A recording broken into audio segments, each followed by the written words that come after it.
하나님께서 오늘 우리에게 주실 말씀은 누가복음 2장입니다.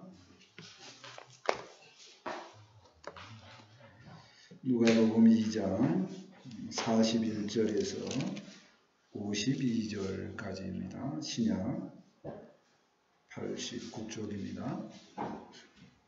89쪽, 90쪽. 누가복음 2장 41절에서 52절까지 한 절씩 교독합니다. 그의 부모가 해마다 6월절이 되면 예루살렘으로 가더니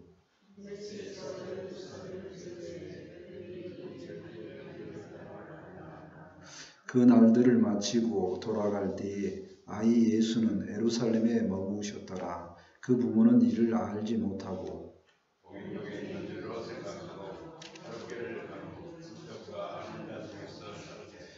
만나지 못함에 찾으면서 예루살렘에 돌아갔더니 사울의 성전에서 만나는 지역과 선생님들 중에 앉으사 그들에게 듣기도 하시며 미워하시더니 듣는 자가 다 그 지혜와 대답을 놀랍게 여기더라. 그의 어머니는 이르되 아이야 어찌하여 우리에게 이렇게 하였느냐 그가 내 아버지와 내가 근심하여 너를 찾았노라.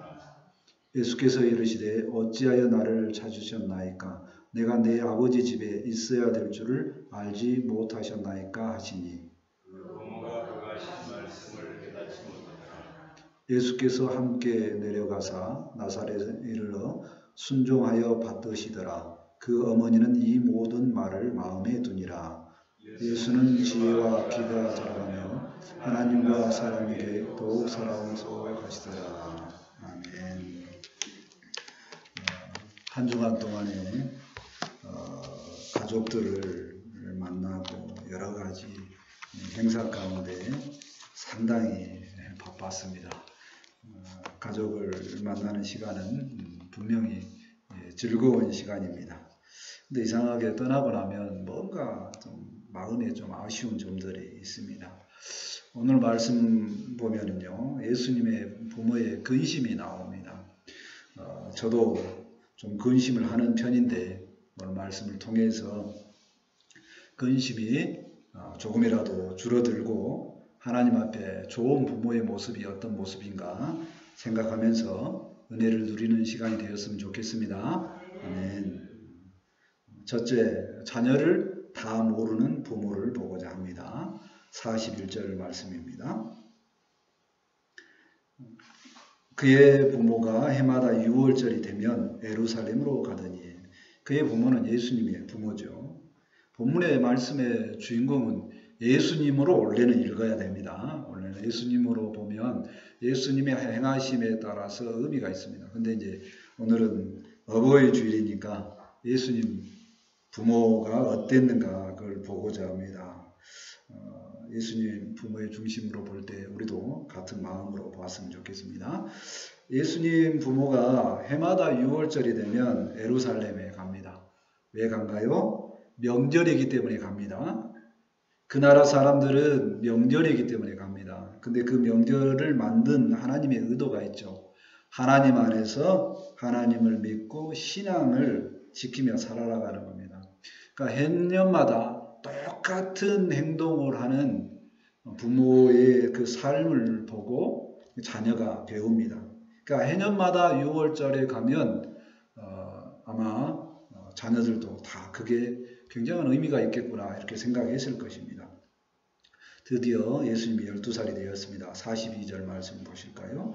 예수께서 12살 되었을 때에 그들이 이 절기의 관례를 따라 올라갔더니 이제 유대인들은 이제 13세가 되면 굉장히 중요한 겁니다.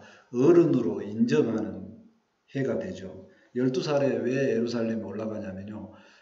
13세, 1년 후에 할 중요한 그 행사를 하기 위해서 미리 1년 전에 가서 애형 연습을 하는 겁니다. 이게 보편적으로 12살 때 같이 올라갑니다.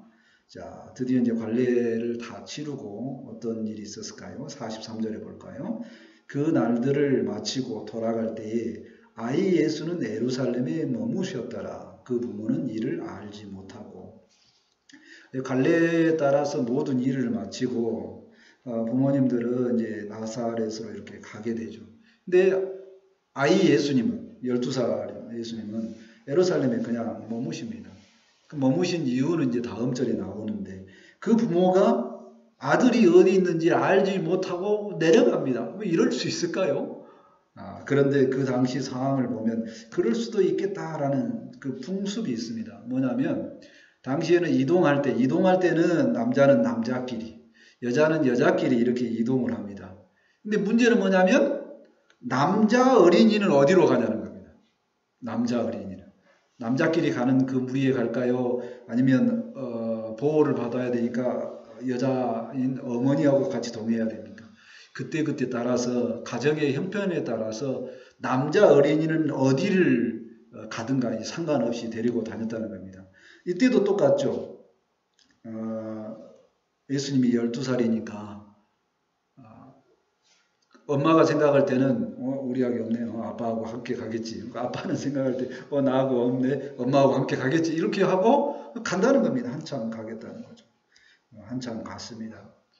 부모는 자녀를 아들을 확실하게 있는가 없는가 확인하고 하지 않고 갔다는 거죠. 여기에서 예수님의 부모의 모습을 통해서 우리를 비춰봅니다. 자녀가 어떤 행동을 하는지 다 알지 못한다는 겁니다. 그 훌륭하신 예수님 부모도 다 알지 못하니까 우리도 다 알지 못하겠지. 이렇게 생각하면 좀 마음이 편할까 해서 오늘 말씀을 생각을 해보았습니다. 부모는 자녀를 다 알지 못합니다. 왜 그러냐면 대전제로 나를 제외한 남을 다 모릅니다. 심지어 그런 말도 있어. 나도 나를 모르는데. 그렇다는 겁니다. 모른다는 겁니다. 부모는 자녀를 다 안다고 착각합니다. 그래서 부모가 최선을 다해서 자녀를 키우면 아주 잘 클 거라고 생각한다는 겁니다. 그래서 내가 내 자식을 모르면 누가 알겠어? 라고 하면서 어려서부터 봐온 자녀를 아주 잘 알다고 생각합니다. 뭐가 장점이고 뭐가 단점인지 압니다. 활발한지 신중한지. 그래서 합당하게 자녀가 이랬으면 좋겠다 그러고 합당하게 좋은 길로 인도를 잘하고 지도를 잘하죠. 맞춰서 부모 생각에 맞춰서 잘 지도를 합니다. 근데 잘 따르는 아이도 있고 잘 따르지 못한 아이도 있습니다. 아이가 잘 따르면 다행인데 잘 따르지 않으면 내 마음이 무너진다는 거예요. 부모의 마음이 무너져요. 자책합니다. 왜 이렇게 내가 잘못 키워서 이렇게 생각을 합니다. 저 아이가 잘못 커서 아니면 다른 증상일까 이렇게 생각 안 한다는 겁니다. 오늘 말씀을 통해서 예수의 부모도 그렇게 잘못 알고 있으니 우리가 이걸 인정을 하면 마음이 좀 가벼워질 걸 생각을 합니다. 성경은 분명히 우리에게 말씀하십니다. 인간은 연약하다. 자녀 때문에 자책하지 말고 대신에 기도하기를 말씀하십니다. 마태복음 26장 41절에 말씀하십니다. 시험에 들지 않게 깨어 기도하라. 마음에는 온이로되 육신이 약하도다. 우리가 육신은 항상 약함으로 기도하면서 하나님의 은혜를 구하는 우리가 되었으면 좋겠습니다. 아멘. 두 번째로 근심하는 부모를 보고자 합니다. 44절 말씀입니다.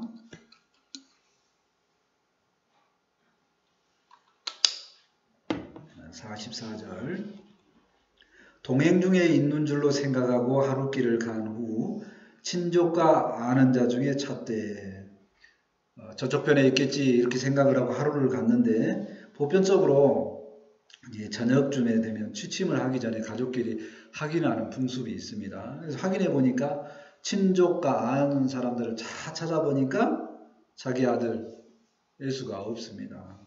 예수님의 부모는 예수님에 대한 관심이 좀 적었을까요? 사실은 조금 적을 수도 있습니다. 보편적으로 기질이 좀 얌전한 사람들은, 얌전한 자녀들은 착하고 우리를 잘 따라오니까 이렇게 생각하고 조금 관심이 덜하죠. 사고 치는 아들에게 좀 관심이 많습니다. 아무튼 없는 것을 이제 발견했습니다. 그럼 어떻게 해요? 찾으러 가죠. 45절 볼까요? 만나지 못하며 찾으면서 예루살렘에 돌아가더니 결국엔 찾아갑니다. 그러니까 왔던 길을 돌아가는 거죠. 어디까지 가요? 역으로 자꾸 찾아가다가 보니까 예루살렘까지 다시 가게 되는 겁니다. 46절, 47절 볼까요? 사흘 후에 성전에서 만난즉 그가 선생들 중에 앉아서 그들에게 듣기도 하시며 묻기도 하시니 듣는 자가 다 그 지혜와 대답을 놀랍게 여기더라. 역으로 만나는 사람마다 물어보고 가니까 시간이 늦었겠죠. 걸어오는 시간보다. 사흘 만에 드디어 예루살렘까지 갔습니다. 성전에서 아들 예수를 만나게 됩니다. 근데 그 아들의 모습은 어떤가요? 가만히 지켜보니까 랍비들과 앉아서 묻기도 하고 답하기도 하고 그리고 그 모습을 보고 있는 많은 무리들이 그 예수님의 지혜와 대답을 굉장히 놀랍게 여깁니다. 그 모습을 보면 어떤 모습 생각이 든가요? 아이 예수님은 너무나 자연스럽습니다. 사흘 동안 부모가 안 보였는데도 아무 걱정이 없어요. 성전에 있으면서 랍비들과 성경에 대해서 대화하고 이 토론하는 이 모든 일이 너무도 자연스럽습니다. 너무도 좋은 일이라고 생각하고 있는 거죠. 부모가 이거를 보고 이야기를 합니다. 48절을 볼까요? 그의 부모가 보고 놀라며 그의 어머니는 이르되 아이야 어찌하여 우리에게 이렇게 하였느냐 보라 내 아버지와 내가 근심하여 너를 찾아노라. 그 부모가 놀랬죠. 한 두 가지로 놀랬을 것입니다. 첫 번째는 너무나 편안한 아들의 모습을 보고 놀랬고 또 아들을 지켜보는데 주변의 사람들이 너무 이렇게 놀라는 것을 보고 그걸 보고 또 놀랬죠. 우리 아들은 아이 예수는 다르구나 이렇게 놀랬을 것입니다. 아무튼 놀란 건 놀란 거고 이야기를 하죠. 책망하죠. 어찌하여 이런 일을 했느냐 하는 거죠. 보라, 봐봐라, 지켜봐라, 들어봐라 하는 얘기죠. 내 아버지와 내가 얼마나 너 때문에 고생했는 줄 아느냐. 얼마나 너를 근심해서 찾았는 줄 아느냐. 예루살렘에 머무를 거면 머무른다고 얘기 좀 하지. 왜 안 찾았냐 막 이렇게 이야기를 하는 거죠. 부모는 자녀가 없으면 이렇게 근심합니다.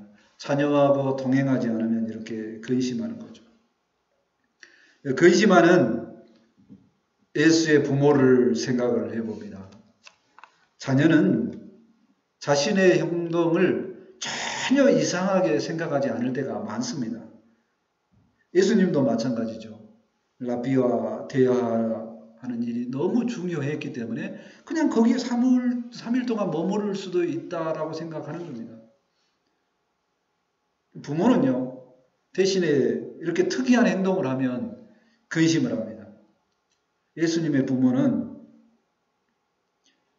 자신과 동행하지 않고 엉뚱한 행동을 하는 예수님을 걱정을 하는 거죠. 사실 이게 보편적인 걱정입니다. 예수님은 특별한 일 때문에 남았는데 예수님의 부모가 그걸 이해하지 못했기 때문에 근심하는 거죠. 모든 부모는 이것 때문에 가장 근심이 큽니다. 뭐냐면 동행하지 않기 때문에 근심한다는 겁니다. 이 동행하다는 것은 함께하다는 겁니다. 그러니까 부모님이 생각을 했을 때 자녀가 이랬으면 좋겠다. 같이 갈까? 이렇게 하면 가치관도 똑같고 신앙도 똑같게 행동도 똑같게 그 다음에 돈에 대한 생각, 경제, 사회에 대한 모든 생각을 이렇게 같이 가면 걱정이 없습니다. 근데 자녀가 툭 튀어나와서 아니야 남은 다른 것이 더 좋아 이렇게 말하면 근심이 된다는 거죠. 예수님의 부모도 똑같았을 것입니다. 같이 동행하고 이제 12살이니까 내년을 기약하고 같이 갔으면 좋겠죠. 관례대로 행동했으면 별로 의심 안 했을 것입니다. 관례대로 행동하고 같이 동행했으면 내 아들은 참 나와 같이 동행하니까 보편적으로 이 사회가 요구하는 그 사회인으로서 합당하게 잘 크고 있다. 이렇게 생각을 했을 거라는 겁니다. 자신과 동행하지 않는 자녀 때문에 근심한다는 겁니다. 그렇지만 이것을 생각을 해봤으면 좋겠습니다. 인생의 길은 다양합니다. 다양한 이유는 뭘까요? 하나님은 달란트를 다르게 주셨습니다. 어떤 사람은 1달란트, 어떤 사람은 2달란트, 어떤 사람은 5달란트를 주셨다는 거예요. 자기 기준에 자녀가 이상한 거지, 혹 다른 스승이 봤을 때는 뛰어나다는 얘기입니다. 예루살렘에서 성전에서 그 스승들과 선생들과 대화했을 때 예수를 정말 최고다라고 그 자녀를 가진 부모를 오히려 존경하고 자랑을 했을 수도 있겠다는 겁니다. 다양한 삶의 방식이 오히려 달란트를 다양하게 두신 하나님 편에서 옳을 수도 있다는 겁니다. 이것은 또 무엇을 이야기하냐면요. 하나님은 나를 어떻게 만나 주셨는가를 생각을 해보면 나를 인격적으로 만나 주셨습니다. 동일합니다. 하나님은 나를 통해서 자녀를 만나는 것이 아니라 하나님은 자녀를 인격적으로 만나시는 줄 믿습니다. 그러니까 자녀가 하나님과 동행한다면 나와 동행하는 게 아니라 부모와 동행하는 게 아니라 하나님이 자녀와 동행한다면 자녀는 가장 최선의 길을 선택하는 걸로 믿습니다. 아멘. 예수님께서 그 나이대에 지혜와 지식이 충만하기 때문에 성전에 앉아서 그 선생들과 대화하고 성경에 말하는 것이 좋은 선한 길이었는 줄 믿습니다. 아멘. 제가 오늘 본문의 말씀을 통해서 볼 때 과거에도 참 쓸데없는 근심을 많이 했구나 하는 생각을 듭니다. 왜냐하면 제가 과학을 잘하지 않습니까? 그러니까 제 자녀들을 보면 과학을 잘하는 애가 태어나야 되지 않습니까? 근데 하나같이 과학을 다 그렇게 잘 못하더라고요. 그래서 참 제가 근심을 했습니다. 근데 지나놓고 보니까 각자가 다 하나님과 다 교통하고 또 기도도 하고 믿음 안에 사는 것이 참 다행이다 싶었습니다. 괜한 근심을 했죠. 근데 또 오늘 말씀을 보기 전까지 여전히 제가 근심하는 모습을 보고 있었습니다. 다 해줄 수도 없는데, 아니 다 나를 통해서가 아니라 직접 하나님과 만나는 그 믿음의 생활을 가고 있는데 내가 괜히 근심했구나 하는 생각을 합니다. 어떤 장로님과 이야기를 하는데 장로님은 그랬습니다. 나 모든 거 하나님께 맡기니 별로 근심 안 하고 삽니다. 이렇게 이야기하시더라고요. 참 얼마나 은혜가 되는지요. 제가 다른 말씀을 통해서 근심하는 저를 보면서 근심하지 않아야지 하는 도전을 받게 되었습니다. 권면의 말씀을 생각을 해보았습니다. 요한복음 14장 1절입니다. 많이 아시는 말씀입니다. 너희는 마음에 근심하지 말라. 하나님을 믿으니 또 나를 믿으라. 마음에 근심하지 말고 모든 것을 모든 것을 하나님께 맡기며 근심하지 않는 우리 모두가 되었으면 좋겠습니다. 아멘. 세 번째로 마음에 두는 부모를 보고자 합니다. 49절 말씀입니다.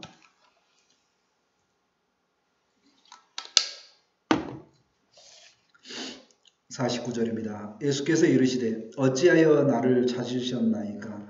내가 내 아버지의 집에 있어야 될 줄을 알지 못하셨나이까? 부모의 걱정과 다르게 예수님은 이 모든 일이 걱정한 일이 아니며 오히려 자신의 부모의 알지 못함에 대해서 이야기합니다. 예수님은 아버지 하나님의 집에 있는 것을 당연하다고 이렇게 이야기를 하시죠. 예수님의 부모가 이걸 깨달았을까요? 그렇지 않죠. 50절 말씀을 보실까요? 그 부모가 그가 하신 말씀을 깨닫지 못하더라. 예수님의 부모는 예수님이 하시는 말씀을 깨닫지 못하는 거죠.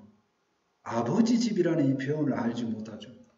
그 부모들은 성자이신 예수님이 성부 하나님과 늘 함께 있어야 됨을 알지 못했다는 겁니다.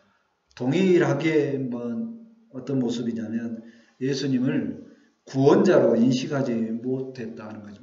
그러니까 예수님께서 아버지 집이라고 하는 그런 표현을 이해를 하지 못한 거죠. 아무튼 그 대화가 끝나고 이제 함께 동행합니다. 51절 말씀을 보실까요? 예수께서 함께 내려가사 나사렛에 이르러 순종하여 받으시더라. 그 어머니는 이 모든 말을 마음에 두니라. 예수님이 이제 고향 나사렛에 동행합니다. 그리고 부모에게 순종합니다. 맞추어 생활을 하는 겁니다.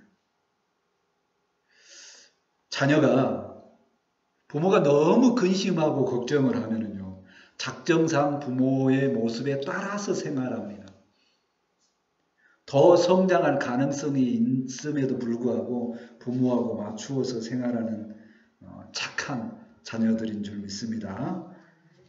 아무튼 그렇게 순종하는 모습을 보지만 예수님 어머니는 이 모든 말을 마음에 둔다고 했죠. 부모는 자식을 최고로 키우고 싶지만 키우지 못할 때 어떻게 한다고요? 중간중간에 사건이 있을 때마다 그것을 마음에 두기는 한다는 겁니다. 근데 마음에 두지만 해결은 하나님께서 해결하시는 줄 믿습니다. 아멘. 52절 말씀을 보실까요? 예수는 지혜와 키가 자라가며 하나님과 사람에게 더욱 사랑스러워 가시더라. 예수님은 지혜와 키가 점점 자라가셨습니다. 성장할수록 하나님과 사람에게 더욱 사랑스러운 존재가 되었습니다. 자녀와 관계에서 문제가 있을 때 그 마음에 두는 모습을 통해서 생각을 해봅니다. 자녀는 특별할수록 이해되지 않은 경우가 많죠. 내가 이해하지 못할 때 마음에 두는 것들이 더 많이 나타납니다. 근데 생각해 봤으면 좋겠습니다. 무엇이냐? 자녀를 키우는 것은 부모만 키우는 것이 아니라 하나님께서 함께 협력하여서 키우는 줄 믿습니다. 아멘. 자녀가 잘 자라는 것은 부모가 최선을 다하는 것도 있지만 하나님을 의지하여 키우는 것이 더 중요하다고 생각을 합니다. 자녀를 잘 키우는 법은 비범하신 하나님께 맡기는 것이 좋은 방법입니다. 내가 자녀를 키우는 것에 대한 책임을 갖는 것도 중요한 일이지만 하나님께 맡기는 지혜가 있어야 함을 깨닫습니다. 오늘 말씀에서 보면 예수님은 키가 자라면서 점점 더 사랑스러워집니다. 그것은 그들 부모의 능력이 아닙니다. 하나님의 은혜가 있었기 때문인 줄 믿습니다. 여기가 바로 이 포인트가 자녀하고 관계성, 자녀를 가장 잘 키우는 비결입니다. 하나님의 은혜를 받는 자녀는 점점 더 사랑스러워지고 아주 잘 성장하는 줄 믿습니다. 일평생 부모는 자녀를 마음에 둡니다. 그 자녀 때문에 여전히 마음이 무거울 때가 많습니다. 이 일이 언제 끝나요? 안 끝납니다. 늙어 죽을 때까지 마음에 둔다는 겁니다. 근데 오늘 말씀을 통해서 보면 이제 자녀를 하나님께 맡기면 더 특별한 성장하는 것을 생각하고 맡기는 우리 모두가 되었으면 좋겠습니다. 아멘. 잠언의 지혜의 말씀이 있습니다. 잠언 14장 26절입니다. 여호와를 경외하는 자에게는 견고한 의뢰가 있나니 그 자녀들에게 피난처가 있으리라. 아멘. 여호와를 경외하면 하나님을 믿으면 견고한 피난처, 견고한 의지처가 하나님인 줄 믿습니다. 견고한 피난처가 그 자녀들에게도 있음을 믿고 하나님만 믿고 의지하는 우리 모두가 되었으면 좋겠습니다. 아멘. 말씀을 정리합니다. 자녀의 일로 자책하지 않고 인간은 연약하니까 기도함으로 믿고 살았으면 좋겠습니다. 아멘. 또한 자녀를 근심하는 우리가 근심하는 것보다 근심하는 모든 것을 하나님께 의뢰하고 근심하지 않는 우리가 되었으면 좋겠습니다. 아멘. 자녀를 마음에 두는 것은 긍정적인 것도 있고 부정적인 것도 있지만 우리가 하나님을 잘 믿으면 그 피난처가 하나님이 되시기 때문에 동일하게 자녀도 피난처 되신 하나님을 바라봄을 믿고 근심하는 것보다 하나님을 믿는 믿음으로 사는 우리 모두가 되었으면 좋겠습니다. 아멘. 기도합니다. 하나님 감사합니다. 오늘도 은혜의 말씀을 주심을 감사합니다. 부모는 늘 자녀 때문에 근심하고 마음에 두고 살아갑니다. 그러나 지혜의 말씀을 주십니다.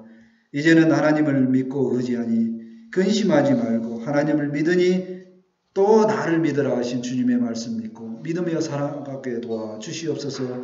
시험에 들지 않게 깨어서 기도하는 우리 모습 되게 도와주시옵소서. 하나님 우리의 피난처가 되신 그 하나님 믿고 자녀에게도 역시 그 하나님은 피난처가 되심을 믿고 아버지 오직 하나님만 믿고 사는 우리 모두 되게 도와주시옵소서. 말씀을 주셨사오니 이 말씀이 생명이 되고 은혜가 되길 원합니다. 함께하여 주옵소서.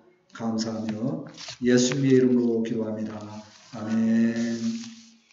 이제 다같이 찬송 579장 하시고 준비하신 예물 하나님께 드립니다.